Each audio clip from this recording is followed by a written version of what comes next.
Hi everyone, welcome to this class. Today we are going to talk about finite and non-finite clauses. In the previous class we said a little bit about finite clauses. Now we are going to repeat some of the things we already said. Let's define what is a finite clause. A finite clause has tensed verbs. For instance, worked, in the past tense, wrote, ate. In finite clauses, verbs must agree in number and person with the subject. And finite clauses always function as main clauses. Let's look at the example. We finished our project. Pay attention to the form of the verb. The verb finished is in the simple past, and it agrees with the rest of the sentence, basically with the subject. On the other hand, non-finite clauses have verbs in the verb or to infinitive form.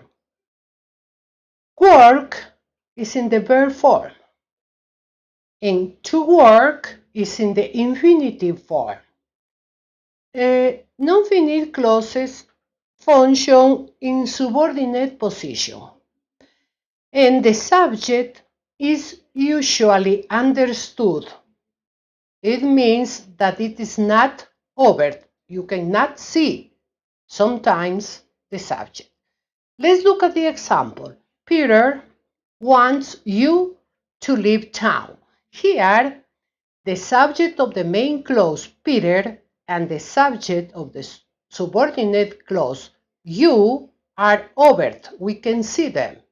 But in other cases, they are understood.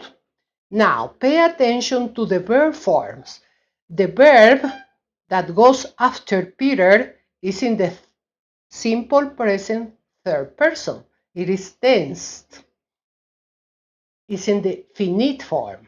And the verb in the subordinate clause is in the infinitive form, to infinitive form. The verb is to live. Division or the classification between finite and non-finite clauses is based on the concept of finiteness. It is the condition of a clause as tense or not tense. Finite, the verb is tense, and finite clauses also take auxiliaries. I want you is finite. To study is a to infinitive form, which is non-finite. More.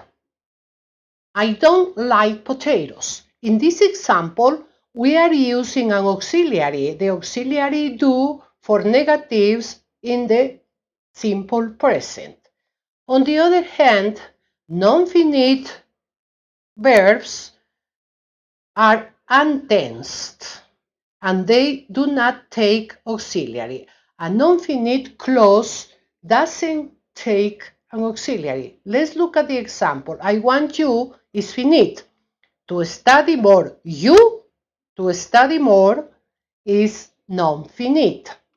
Non-finite clauses take the verb in infinitive or verb form. Please remember that. Let's look at the different types of non-finite clauses. Sometimes they can appear in the structured preposition plus ing verb. Let's look at the example. We look forward to seeing you. You see? To seeing you. Seeing is an ing form, is a gerund form.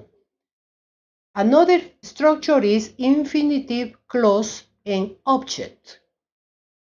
Pay attention. He wanted to marry Dorothy. To marry is the object of the verb wanted. But this clause has only one subject. He wanted and he married. Pay attention to that. That's the reason the second verb goes in the infinitive form.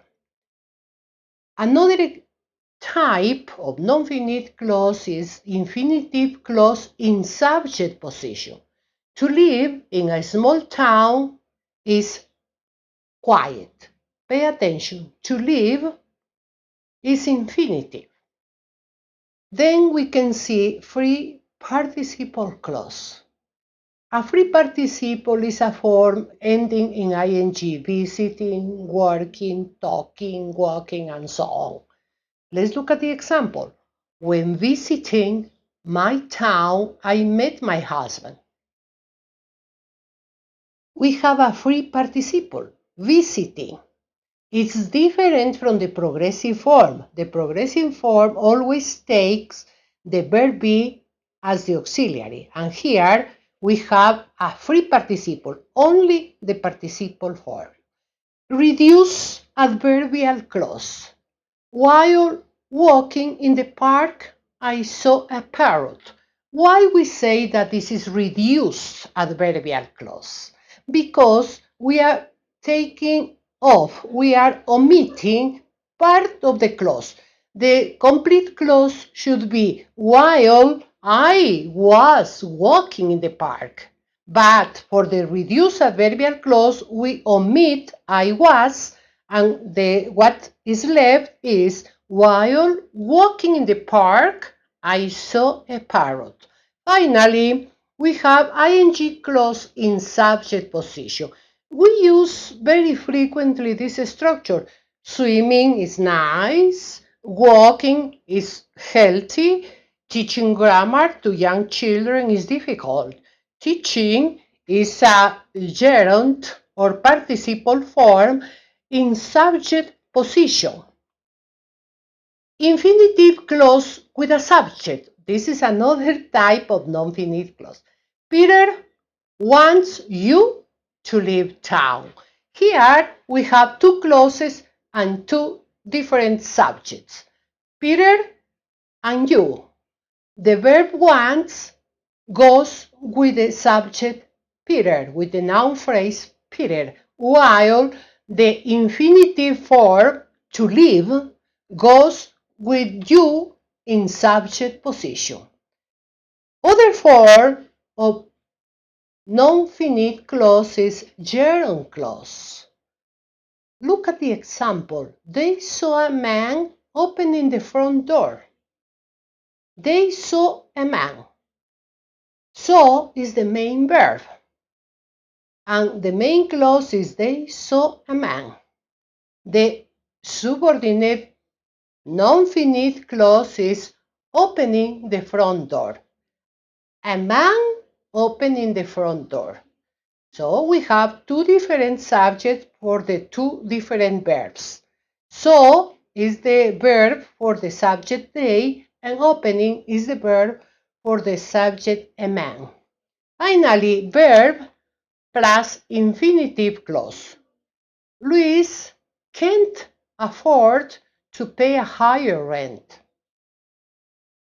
To pay is infinitive. The infinitive clause is to pay a higher rent. Luis can't afford. Afford is the main verb that follows an auxiliary in the negative form, and the subordinate verb is to pay. Therefore, the non-finite clause is Luis to pay a higher rent.